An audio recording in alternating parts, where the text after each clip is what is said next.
Deus seja louvado para sempre. Neste momento, eu quero trazer aqui algo sobre a vontade de Deus.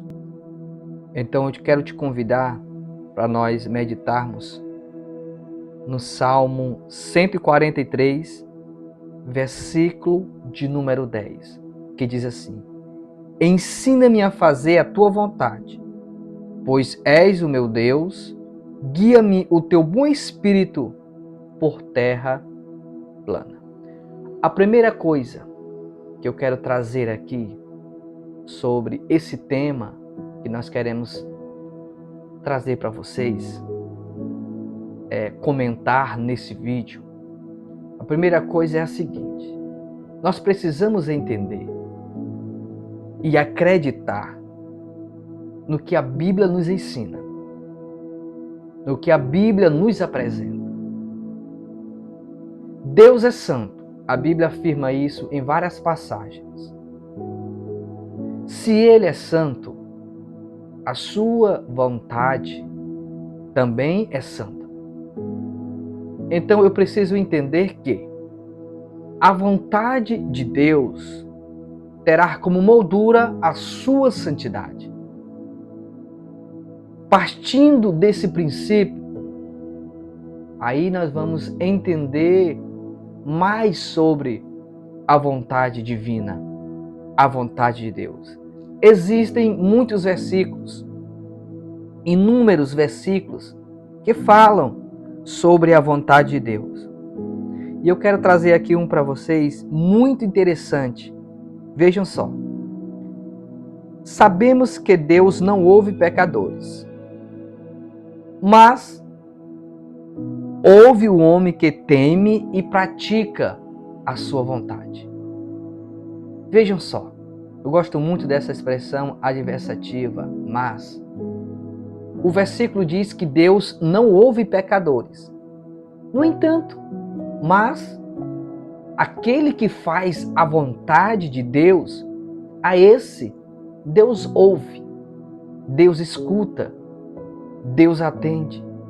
Veja a importância de nós praticarmos a vontade de Deus, andarmos segundo a vontade de Deus. Isso nos possibilita Deus ouvir as nossas orações, Deus atender aos nossos pedidos e nos socorrer em momentos de dificuldades, se praticarmos a sua vontade, se andarmos segundo o seu mandamento. Mateus, capítulo de número 7, versículo de número 21. Vejam só. Nem todo aquele que me diz, Senhor, Senhor, entrará no reino dos céus, mas apenas aquele que faz a vontade de meu Pai que está nos céus.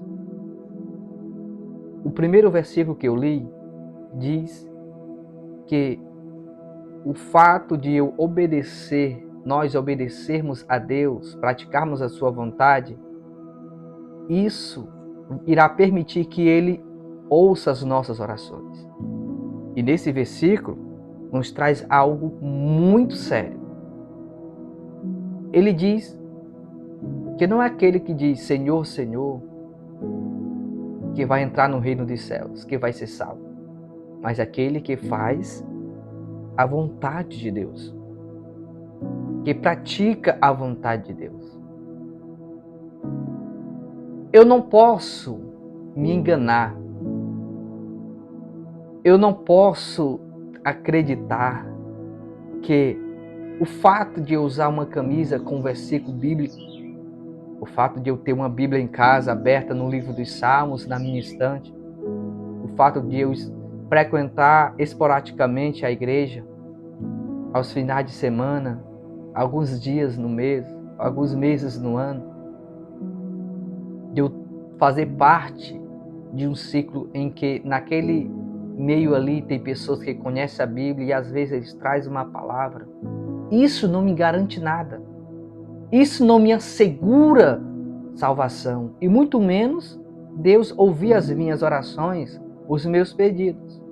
Mas Se eu praticar a vontade de Deus, aí sim, a coisa muda, o cenário muda totalmente, porque eu passo a obedecer a Deus. Então, praticar a vontade de Deus é o grande diferencial. Eu preciso entender que a vontade de Deus, ela precisa fazer parte da minha vida.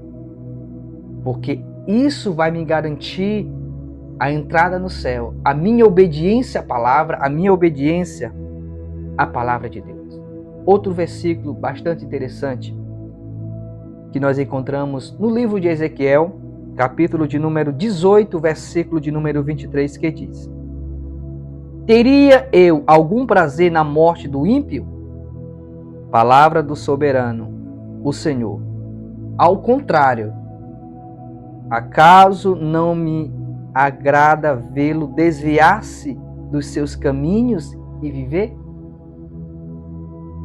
Olha só a mensagem que esse versículo nos traz. Porque às vezes nós nos perguntamos: por que aconteceu essa tragédia ou aquela tragédia?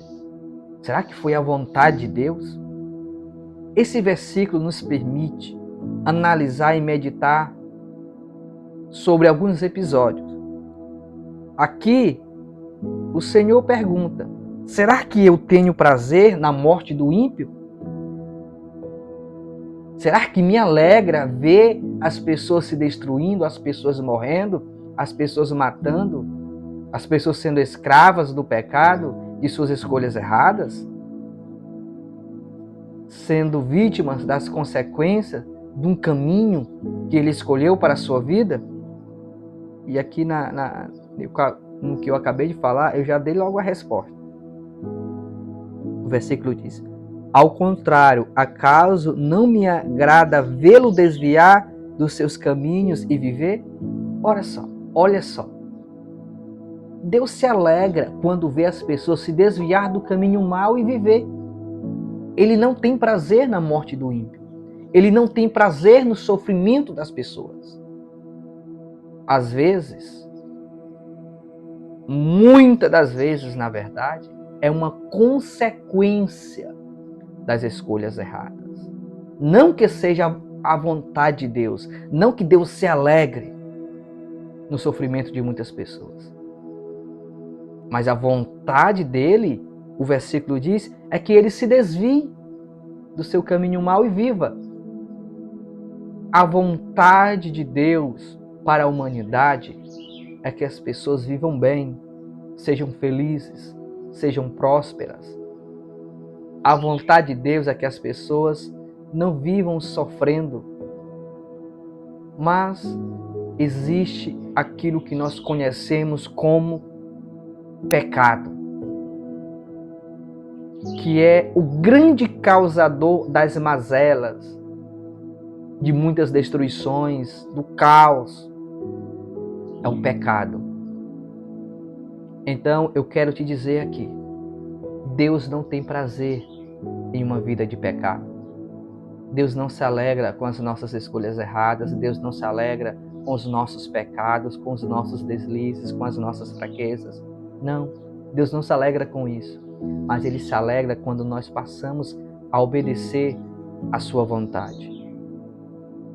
E Deus quer que tudo que é honesto, tudo que é agradável, tudo que é louvável e bom faça parte da minha vida e da tua vida. Então, voltando ao versículo que nós lemos no início, ensina-me a fazer a tua vontade. Há um pedido aqui do salmista. Ele pede que o Senhor lhe ensine a fazer a sua vontade. E como é que nós somos ensinados a fazer a vontade de Deus? Através da Bíblia. A Bíblia contém a vontade de Deus para a humanidade, a vontade de Deus para as pessoas. Então, eu quero te dizer, você quer conhecer a vontade de Deus? Quer praticar a vontade de Deus? Se aproxime da sua palavra. se aproxime da palavra de Deus, porque ela revela a vontade soberana de Deus, a vontade dele para a tua vida, para a tua família. Pratique a vontade de Deus. Viva a vontade de Deus. Experimente a vontade de Deus, porque Ele tem o melhor para nós. Ele tem o melhor para a nossa vida. Não podemos cair naquela de acreditar que nascemos para sofrer, que o mal deve fazer parte da nossa vida. Não, não caia nisso. Deus quer que você viva. Deus quer que você seja feliz. Deus quer que você desfrute do melhor. Deus quer que você tenha paz, tenha saúde. Deus quer que você receba dele as riquezas espirituais, a paz de espírito. Deus quer que você viva a sua palavra, a sua vontade. Então, que esta mensagem te alcance e que a partir de hoje, o Espírito de Deus toque no teu coração e você passe a ter desejo de praticar a vontade de Deus, de se aproximar dele através da sua palavra e receber dele direcionamento para que em todos os dias da tua vida os teus passos sejam guiados pela vontade dele. E voltando ao início da mensagem, Deus é santo e a sua vontade é emoldurada na santidade. Então, se você quer praticar a vontade de Deus, o teu caminho deve ser santo e perfeito, consagrado a Deus. Fazendo assim, você estará praticando a vontade que Ele tem para a tua vida. Que Deus te abençoe e que o Senhor seja louvado para sempre.